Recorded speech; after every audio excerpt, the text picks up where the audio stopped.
Imagine buying two pieces of chapati from the market, cut with the exact same mold, same size, same shape. That's what congruent triangles are. Let's learn how to prove it.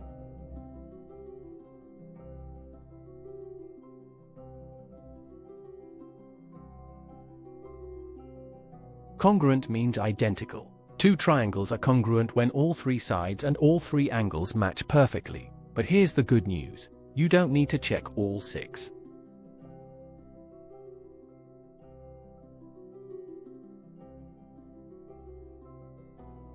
First condition. SSS. Side, side, side. If all three sides match, the triangles are congruent. Second. SAS. Side, angle, side. Two sides and the angle between them must match.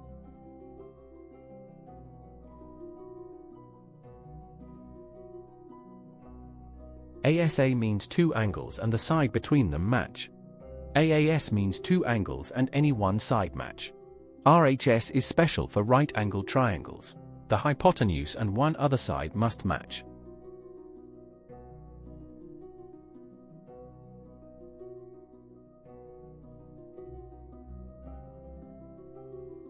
Example 1. Triangle ABC has AB equals 5, BC equals 7, and angle B equals 60 degrees.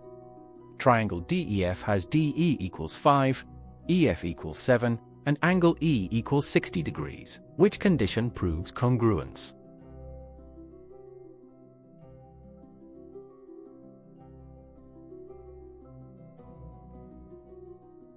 Two sides match and the angle is between those sides. That's SAS, side, angle, side. So triangle ABC is congruent to triangle DEF by SAS.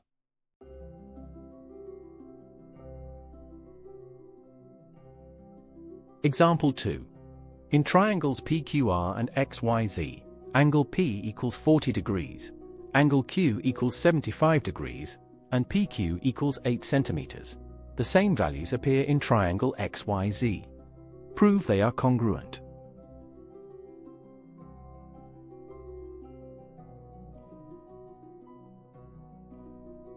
Two angles match, and the side between those angles matches.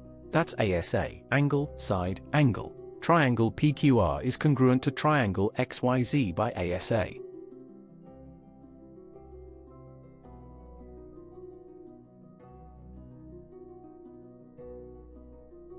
Common mistake.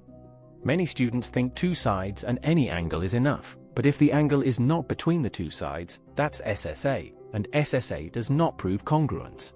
The angle must be between the sides for SAS.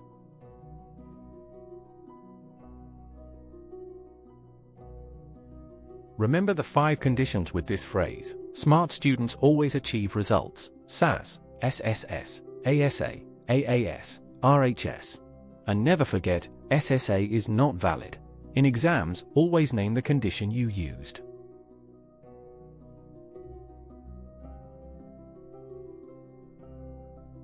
Subscribe to Ovasaabi for more lessons just like this one. Visit ovasaabi.com and never struggle with maths again.